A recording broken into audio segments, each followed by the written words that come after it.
Bonjour, les agents de l'État sont partout et nous accompagnent au jour le jour pour mieux les connaître. Chaque mois sur Télé Grenoble, nous feuilletons ensemble Citoyen Mag, les acteurs de l'État à votre service. Au sommaire de ce numéro 69, une nouvelle campagne fiscale pour les déclarations de revenus, prémisse au prélèvement à la source. Il débutera en 2019. Dans le journal, la lutte contre la fraude sociale, la visite à Grenoble de Nicolas Hulot et les motards visés par la sécurité routière.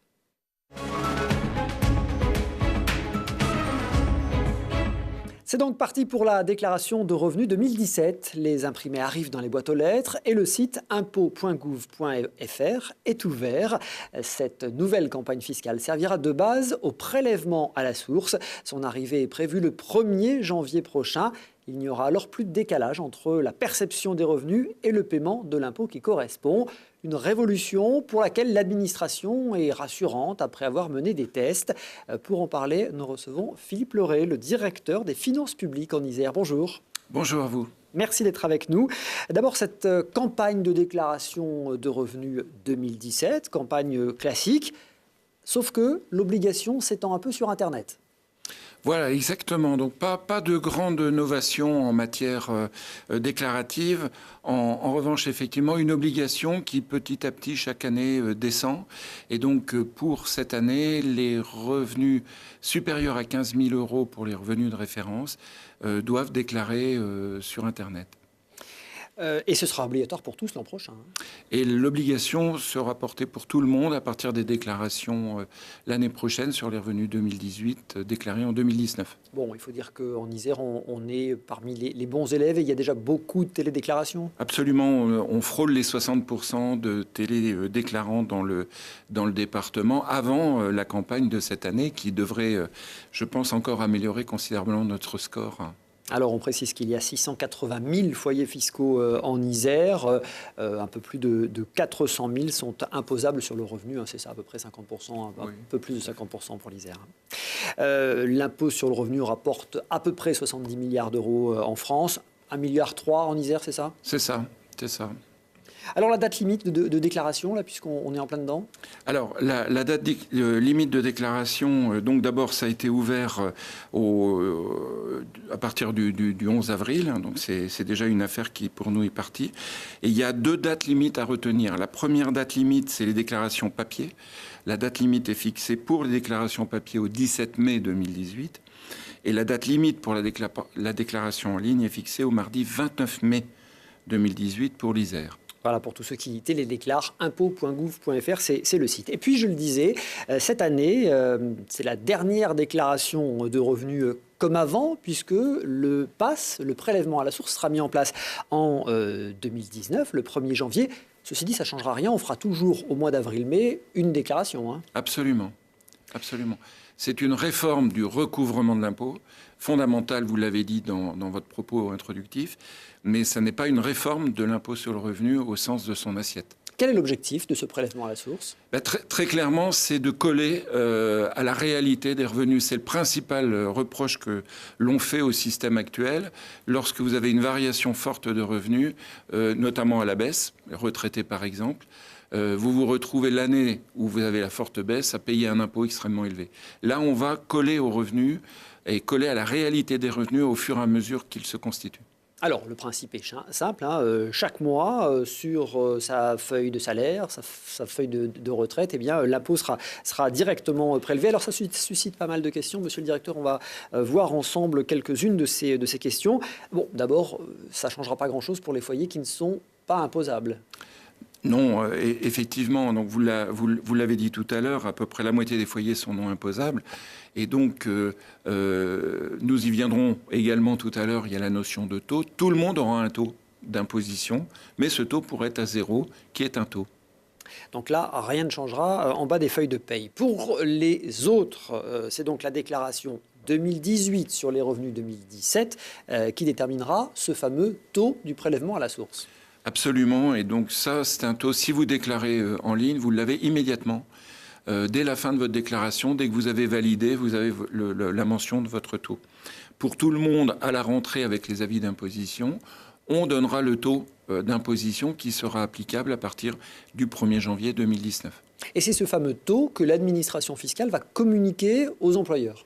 Absolument, c'est ce taux qui sera communiqué aux employeurs, modulo les possibilités offertes aux contribuables sur lesquelles je pense nous allons revenir. On va revenir effectivement sur ce détail-là, mais le principe, c'est bien ça. Hein, c'est l'administration fiscale qui a connaissance des déclarations et certainement pas l'employeur. La confidentialité reste de mise. Alors ça, je vous remercie d'insister là-dessus parce que c'est une des idées fausses les plus répandues. Il faut lutter contre elle parce qu'elle est vraiment très fausse. Un taux d'imposition n'a aucune signification sur la réalité des revenus d'une personne ou d'un foyer fiscal. Il y a de telles variations derrière de situations possibles que ce taux n'a pas réellement de sens. Il a un sens, mais pas de sens par rapport à ce que l'on gagne réellement chaque mois. Bien sûr, le taux est lié à toute sa situation. Hein. Toute la situation. On peut gagner la même chose si on est célibataire, marié, si on a des enfants, si on n'a pas d'enfants, le taux ne sera pas le même. Absolument. Et on pourra avoir un même taux avec des revenus très différents, mais dans des situations familiales très différentes. Voilà, ça répond en partie à effectivement cette crainte de la non-confidentialité vis-à-vis de l'employeur. On aura l'occasion d'y revenir. Une notion dont on entend beaucoup parler, c'est 2018, qui sera donc une année blanche.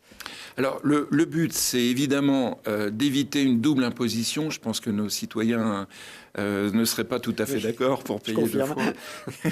Et donc, l'idée, c'est qu'effectivement, à compter du 1er janvier 2019, plus exactement pour les salariés, sur le premier bulletin de paye au 31 janvier 2019, s'appliquera l'impôt sur le revenu au titre des revenus courants, donc 2019. Or, vous avez une année 2018 qui devrait, s'il n'y avait pas le prélèvement de la source, donner lieu à imposition. Cette année va être gommée, mais gommée, je dirais, partiellement ou totalement suivant les situations. Parce que si effectivement les revenus changent, évidemment, les revenus exceptionnels, par exemple, imaginons qu'on ait des revenus exceptionnels en 2017, donc déclarés en 2018, eh bien tout ça, il faudra évidemment le répercuter. Absolument. Donc en fait, la règle va être la suivante. Elle est facile à comprendre. On déclarera en mai 2019 ses revenus 2018. L'administration calculera à ce moment-là l'impôt qui est dû, mais le remettra pour la plupart de nos concitoyens de la totalité de l'impôt. Et effectivement, s'il y a eu des revenus exceptionnels en 2018, et uniquement pour la partie des revenus exceptionnels, il pourra résulter une imposition complémentaire. Bon, ce taux de prélèvement, on ne va pas expliquer comment il est calculé, parce que ce sont des logarithmes, évidemment, qui sont assez compliqués. En revanche, ce qu'on peut dire, c'est qu'une bonne partie des contribuables seront quasiment concernés par le même taux. 90%. Ah oui, alors pas le même taux, mais 90% des contribuables auront un taux d'imposition au titre du prélèvement à la source entre 0 et 10%. Voilà, pardon, entre 0 et 10%. Voilà, entre 0 et 10%. Donc à l'intérieur, il y aura une multitude de possibilités, mais entre 0 et 10% pour 90% des contribuables. Qu'est-ce qui se passera? Vous avez commencé à le dire un petit peu, mais si en cours d'année, ma situation change, si je perds mon emploi ou si au contraire, j'ai une promotion exceptionnelle, comment ça se passe? Alors, il y a deux effets grâce au prélèvement à la source. Premier effet sur le montant que vous touchez. L'administration aura calculé un taux. Ce taux s'applique aux revenus réels. Donc, si vous avez une baisse de revenus en cours d'année, de facto, vous avez moins d'impôts prélevés. Et deuxième possibilité, mais là, il faut une action de votre part en tant que contribuable, vous pouvez obtenir une révision du taux en cours d'année. Pour cela, il faut le demander à l'administration fiscale en disant « Attention, mes revenus ne sont plus les mêmes, donc le taux que vous m'avez calculé n'est plus bon ». Et là, on recalcule un nouveau taux qui s'applique. Donc, il y a un double effet bénéfique immédiat qui n'existait absolument pas dans le dispositif actuel. Ce que je retiens aussi finalement, c'est que ma télédéclaration, donc mon compte sur Internet, impôt.gouv.fr, je peux y aller quand je veux et je peux actualiser quand je veux. Absolument, vous pouvez aller quand vous voulez, actualiser quand vous voulez. Et c'est l'organe, le lieu privilégié pour nous de relation entre le contribuable et nous. Et ça conforte ce que vous avez dit tout à l'heure sur le fait que l'employeur n'est absolument pas partie prenante à cet exercice. Voilà, ça c'est vraiment important, hein, cette notion de confidentialité. Autre notion importante de pouvoir effectivement modifier à tout moment sa situation en fonction de l'évolution de la vie. Et puis, si les employés ne veulent vraiment pas donner à leur employeur d'indices sur l'existence éventuelle d'autres revenus, il y a d'autres taux possibles. Alors, absolument. Bon, nous conseillons le taux que nous calculons. C'est celui qui colle le plus à la réalité. C'est un taux qu'on peut faire varier déjà, comme on vient de le voir, si notre situation change. Mais à côté de ça, il y a deux facultés offertes au contribuable sur sa seule volonté. Premièrement, il ne veut pas du tout que son employeur connaisse son taux. Et donc, à ce moment-là, il demande l'application d'un taux dit non personnalisé. Autrefois, on a même parlé de taux neutre ou non personnalisé. Et donc là, c'est une grille qui s'applique et le taux qu'on applique ne tient absolument pas compte de la situation personnelle du contribuable. Donc ça, c'est le taux neutre, le taux non personnalisé. Voilà, ça c'est le taux. Et à l'inverse, il y a un taux personnalisé. Quand vous avez dans un foyer fiscal les deux membres du couple qui ne gagnent pas des sommes équivalentes, mais il y a la possibilité de demander à ce que celui qui a le plus gros revenu, finalement, est un taux supérieur à celui qui a le moins de revenus. C'est une seconde faculté offerte. Le taux individualisé, alors on fait le choix au moment de sa déclaration ? Alors, on fait le choix au moment de sa déclaration. On fera le choix également à partir de la rentrée prochaine à réception des avis d'imposition. Il y a une relative souplesse dans l'exercice et on privilégie de notre côté l'utilisation d'impôts.gouv, le site qui permet vraiment de dialoguer avec nous. Voilà, où on peut effectivement ajuster au fur et à mesure. Bon, le conseil, c'est évidemment d'aller se renseigner, un site internet, prélèvement à la source.gouv.fr pour toutes les questions que vous vous poseriez. Ce qui est important, c'est aussi là dans les déclarations qu'on va faire sur internet, les télédéclarations, bien indiquer du coup ces coordonnées bancaires. Oui, tout à fait. Les coordonnées bancaires vont être extrêmement importantes parce que vous comprenez bien que tout au long de l'année 2019, on va prélever sur la base d'un taux. Mais c'est la déclaration de ces revenus 2019 qui sera faite au printemps 2020, comme on fait aujourd'hui, qui donnera lieu au calcul réel de l'impôt. Et là, il y aura des remboursements ou il y aura des compléments demandés aux contribuables. Et il faudra bien qu'il y ait la possibilité de rembourser spontanément. C'est pour ça que nous demandons le RIB lors de cette campagne d'impôt qui vient de s'ouvrir. Bon, je crois qu'en plus, quand on télédéclare, si on ne remplit pas la notion d'identité bancaire, c'est bloquant. Donc, vous ne pouvez pas oublier. Donc, le prélèvement à la source sera effectif au 1er janvier 2019, soyons bien clairs. Il y aura une phase de test et d'information à la rentrée, c'est ça, à l'automne ? Alors, ce qui va se passer à la rentrée, c'est que les taux seront connus, puisque les avis d'imposition sont sortis. Nous engageons les employeurs à préfigurer ce qui va arriver au 1er janvier. C'est-à-dire avoir la possibilité de mentionner sur le bulletin de salaire de leurs salariés ce qui sera prélevé au titre de l'impôt sur le revenu à partir de la feuille de paye de janvier. Voilà, à titre indicatif. C'est à titre indicatif. Et pour tous les fonctionnaires, c'est ce que nous ferons dès la rentrée. Merci beaucoup Philippe Leray, merci monsieur le directeur. Vous restez avec nous pour le journal.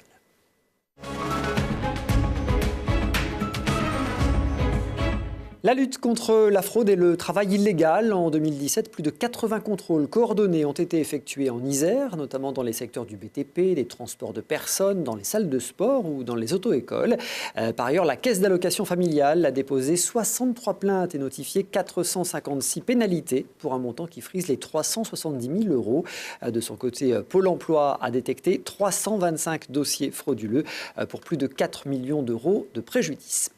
Le chèque énergie envoyé ces dernières semaines aux bénéficiaires. Ils sont potentiellement 52 000 foyers en Isère à pouvoir y prétendre, plus de 370 000 en Auvergne-Rhône-Alpes. Ce chèque permet aux ménages les plus modestes de payer une partie de leurs factures. Il vise à faire reculer la précarité énergétique. Le chèque énergie est donc attribué sous condition de ressources sur la base des déclarations de revenus. C'est d'ailleurs l'occasion, Philippe Leray, de voir un exemple concret de ce à quoi peuvent servir ces fameuses déclarations. Absolument. Et là aussi, un avantage, si vous avez télédéclaré, c'est que vous avez accès immédiatement à cette information que vous pouvez imprimer immédiatement et utiliser dans votre vie quotidienne. D'énergie, il a parlé lors de sa venue à Grenoble, de qualité de l'air aussi. Nicolas Hulot était en Isère le 13 avril dernier. Le ministre de la Transition écologique et solidaire a notamment posé la première pierre de Biomax, la future chaufferie du CEA, mais il a surtout détaillé les modalités de la prime à la conversion automobile. Il faut que chacun comprenne, c'est qu'entre les aides des collectivités, les aides de l'État, qui sont souvent sous-utilisées. Moi, je viens d'envoyer plusieurs millions de chèques énergie. Il y a des gens qui ne savent même pas qu'ils vont les recevoir.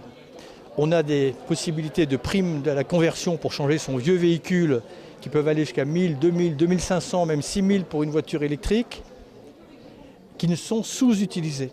Maintenant, les collectivités, les territoires et notamment les 14 zones qui ont été pointées du doigt par le Conseil d'État et par la Commission européenne se sont mis en ordre de marche. L'État prend aussi ses responsabilités. Ce sujet, je le rappelle, c'est un sujet de santé publique. Donc ce que nous faisons tous ensemble là, c'est d'essayer de faire gagner des mois, des années d'espérance de vie. C'est génial. Voilà. Mais pour ça, il faut donner des issues favorables aux citoyens. Il ne faut pas les mettre dans des impasses. Donc il faut qu'on ait un échange de bonnes pratiques, qu'on évalue ce qui fonctionne, ce qui ne fonctionne pas, qu'on laisse un tout petit peu de temps au dispositif pour voir si ça marche. Aujourd'hui sonne, je pense, enfin un plan d'action à la hauteur des enjeux. Et Grenoble et l'Isère, me semble-t-il, ont pris leur part de contribution et je voulais les féliciter. Et concernant la prime à la conversion automobile, on précise qu'elle peut atteindre effectivement 2 500 €, par exemple pour l'achat d'une voiture électrique, à condition de céder un véhicule diesel d'avant 2001 ou essence d'avant 1996. Cette visite a aussi été l'occasion pour le ministre Nicolas Hulot de saluer le dispositif des vignettes critères lancé à Grenoble et aujourd'hui étendu. Au total, dans l'Hexagone, 10 millions de ces vignettes ont été vendues. La sécurité routière, encore et toujours. Depuis le début de l'année, la barre des 20 morts a déjà été atteinte en Isère. Dans un tiers des accidents, une vitesse excessive est en cause. Dans un autre tiers, la consommation d'alcool ou de stupéfiants est mise en évidence. Durant les mois de mars et avril, les contrôles ont donc été renforcés. Le directeur de cabinet du préfet, Charles Barbier, a assisté à l'une de ces opérations à Sassenage. Elle visait particulièrement les pilotes de deux roues. Les beaux jours reviennent, les températures sont agréables aujourd'hui, la route est sèche et on ressort la moto. Avec l'habitude de conduire en hiver et pas trop en ce début de saison. Du coup, on s'est positionné dans la montée de Sassenage. On a fait 3 postes de contrôle. Le but, c'est d'intercepter ceux qui ne respectent pas les règles du code de la route, notamment au niveau des lignes continues, principalement. Ça peut être aussi la vitesse. Et du coup, les personnes sont verbalisées. Ça nous permet aussi en même temps de passer quelques messages de prévention, de leur rappeler quelques règles. Et ça, c'est très important. L'idée d'être sur le terrain aujourd'hui, c'est de montrer qu'au-delà des messages de prévention qui sont toujours importants, la répression est là et on ne tolérera pas. L'État ne tolérera pas des comportements malvenus de la part des automobilistes ou des motards. Il faut respecter le code de la route. La vitesse est la première cause de mortalité sur les routes en Isère. Il faut le faire savoir et il faut respecter les limites de vitesse, il faut respecter les lignes continues. Il faut bien avoir en tête que 90% des accidents de la route sont liés à des causes comportementales. Et on rappelle que les conducteurs de deux roues sont particulièrement vulnérables sur la route. Ils sont impliqués dans un accident sur 3 et représentent un mort sur 4. Et sur la route encore, on va reparler maintenant du passage des vitesses maximales de circulation de 90 km/h à 80.